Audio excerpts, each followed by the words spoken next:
Hi, good buddies. I was supposed to put out the Crater Lake video today. Then I got to the library and realized that it is closed because it is Columbus Day, which I firmly believe should be changed to Indigenous Peoples Day, but that is another story. So, of course, because I melt down about the tiniest little things, I was freaking out because I was like, oh no, I needed to get a video out today because it's been 7 days since the last time I put a video out. And if you don't put a video out every 7 days, then YouTube will stop pushing your videos to people. And I'm like, gosh, I'm going to lose my job. And what am I going to do? And I'm like complaining to my daughter about it, who's much calmer and much wiser than I am. And she was like, Mom, I've been telling you forever that you should do some Storytime videos. Maybe you should take this opportunity to just do a short Storytime video. Maybe tell them about the first time you were homeless or something, because that should be easy to film, edit, and you maybe even could get it out in the same day. And I was like, okay, how did I raise such a smart gal? I don't know that answer, but I do know that I think she's right. I'm going to try it anyway. I am not going to be able to get the Crater Lake video out today, but I am going to tell y'all about the first time I was ever homeless. Actually, the only other time, I think, technically. And I guess I don't particularly consider myself homeless now, but that's a pretty big topic and something that we're going to talk about in a future video, so I won't really go into it now. I don't super consider myself homeless now, but technically I am. And at 16, I was. And this is how I got there. So, okay, I'm 16 years old, living with my mom. She went out of town for a couple of days, and for some reason trusted me. Like, I'm not sure why she did that. She knew me, but she thought it would be okay. Unfortunately, she was wrong. Sorry, Mom. I threw a big party, and the apartment complex got very angry. And so when she came back, the apartment people told her, like, either your daughter goes or you both go, one or the other. And I'm sure it was a difficult decision for her, but like, she was also thinking about leaving the island at that point, and I didn't want to leave the island. And so it was already like a thing, like I didn't really want to go with her. Anyway, that just kind of made her decision a little easier, I think. And so she was like, all right, you're going to need to go. And I'm like, it's okay because I'm a big girl. I can take care of myself. And besides, there's these guys that say I can move in with them. So like, it's fine. And she brought me to move in with them. Like, now listen, they were a metal band called the Dreaded Sewer Rats. And for whatever reason, they said, yeah, for whatever reason. Okay, now I realize it's kind of a stupid thing, but they said, yes, this young, pretty 16-year-old may move in with us.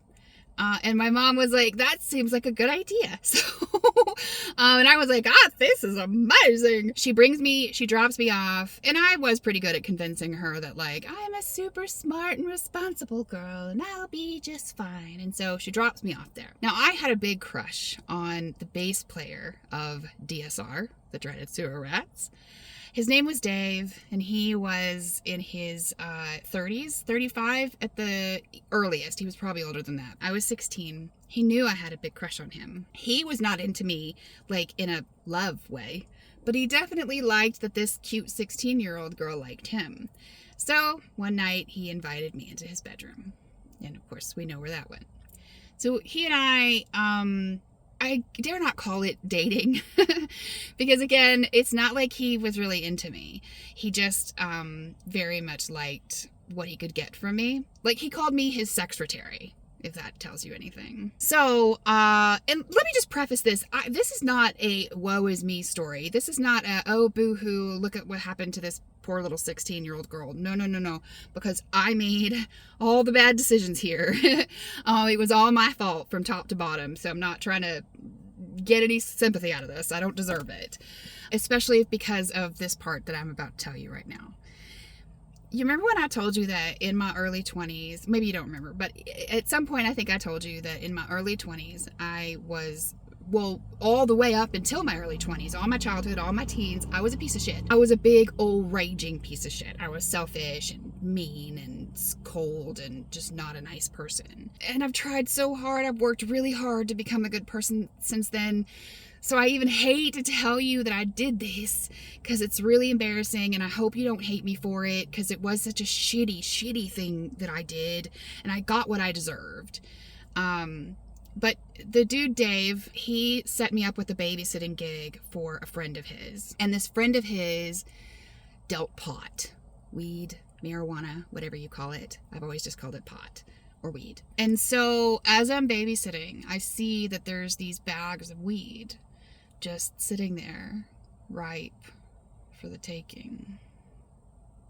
And I took one. And it was very clear who had taken it. There was no getting around that it was me. I was the only one that had access to it. Again, I was dumb and selfish and mean. And anyway, so, you know, of course the guy told Dave about what I did. And I had to cop to it. And Dave threw me out that night in the middle of the night, and threw me out of the house that night in the middle of the night. I deserved it. I deserved it. That was not a poor me thing. But it did leave me homeless at 16 years old. I didn't know what to do. I didn't know where to go. I was not expecting that. Like, I first of all, I was a dumbass and didn't actually think I would get caught. I don't know where that came from, because I used to consider myself a fairly smart person. I was not. And so I didn't expect to get caught. I did get caught. And then when I did get caught, I didn't expect that this dude who so lovingly called me his secretary would kick me out in the middle of the night. So the first couple of nights, in fact, I ended up just going to the laundromat, the laundry room at that apartment complex, because I didn't know where else to go. And I was so scared. I just went to the laundry room and I slept on top of the washing machine for the first couple of nights, because I didn't know what else to do. And then I had the brilliant idea, because at the time I was going to a juvenile delinquent school, which I was in mostly because my mom had left. And so I was they knew that I needed to work full time in order to support myself. So they put me in this school that only lasted 3 or 4 hours a day. That way I could go to work afterward. And this school had these benches outside. So I had the brilliant idea, well, why don't I just start sleeping on the benches? Because that way I'll be ready for school bright and early tomorrow morning. And so maybe I wasn't so dumb after all, because that was a pretty smart thing. And I did do that for a little while. I don't remember exactly how long it was that I lived on the benches of my school. They never found out that I was doing that, thank goodness. I really don't know what they would have done. I guess I would have probably had to go into some sort of foster care or something. Anyway, I'm really glad that didn't happen, because, we've all heard about the foster story situations. Although, what did happen, I don't know if it was a hell of a lot better. So I'm working at I think it was a pizza joint or something. I don't remember exactly. And there was this guy that used to come in. He was probably in his 30s or 40s. His name was Chainsaw. And he was this big, hefty policeman, right?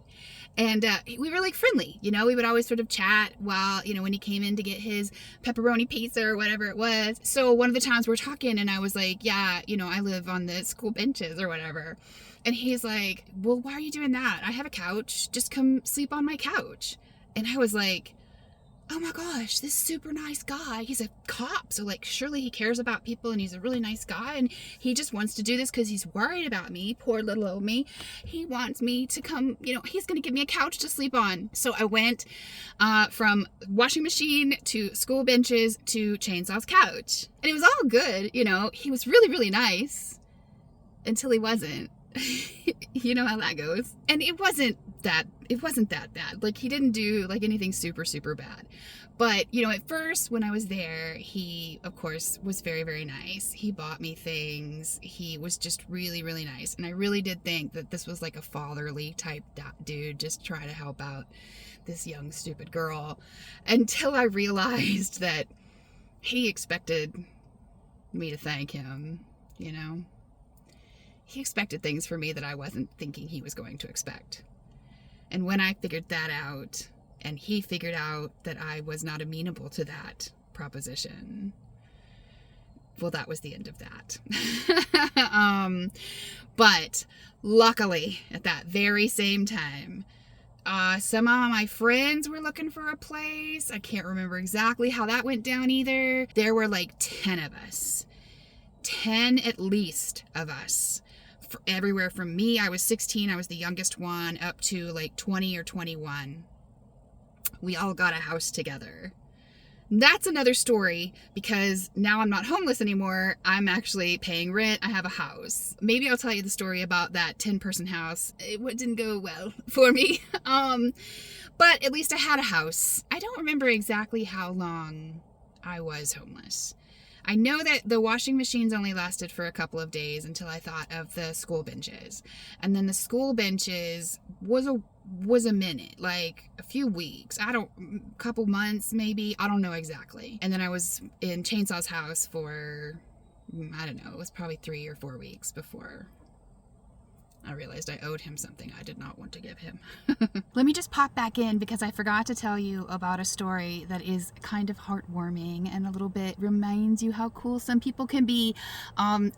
During this time when I'm homeless, I think it might have been like right after Dave kicked me out, because I was going through heartbreak. You know, not only was I homeless and had no freaking idea where to go or what to do, but I had also just lost the love of my life. And so I was hitchhiking. That's how I got around living in Hawaii. I would just hitchhike everywhere. And I was hitchhiking, and this guy picked me up. And as we're driving to Kaanapali Beach to hang out with my friends, I'm crying. I'm looking out the window, and I'm crying. And the guy, who's probably like, I don't know, in his 20s, 30s, somewhere in there, 40s, who knows, he was like, "Are you okay, man?" And I was like, "I'm gonna be okay." And he, not only did he not take advantage of me in any way, shape, or form, he gave me $100 and said, you know, go get yourself a hotel for the night or whatever, and then dropped me off, and I never heard from him again. Complete gentleman, such a sweetheart. And I just wanted to throw that in because while, you know, some people are shit, there's some really amazing people out there, and I did have that experience as well, and I think it counts, and I wanted to add it. Now, we won't talk about the fact that I didn't buy a hotel, and I rather spent the money on cocaine. I did say I was a bad person back then, didn't I? Not to say that you're a bad person if you do cocaine. Like, I don't, you know, do what you want to your own body. I don't really care. But, you know, it wasn't the nicest thing I could have done to take his $100 and then use it in that way. So, but that's not the point of the story. So, there it is. I have been homeless before, and I was fine. And I don't know if I consider myself homeless now. I go back and forth on that. I know that my home, which is my van, does not have a home, so I don't feel super much like I have a home. But that's something we'll talk about in another video, because I am very grateful to have my van, so I don't want to dog on it at all. So there is the story of the first time I was homeless.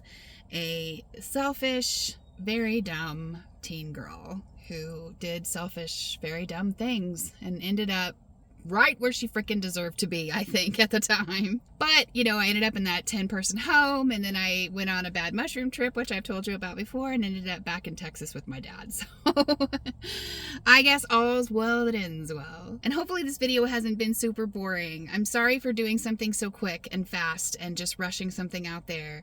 But I'm really trying not to lose the momentum that we have gained on this channel. Thank you so much for that, by the way. That's all y'all, and I don't want to lose that. So hopefully this video is okay with you. I am so grateful that you came to listen to my silly little story time, and I hope that I get to see you again. I hope you're having a really, really good day. I love you. Goodbye.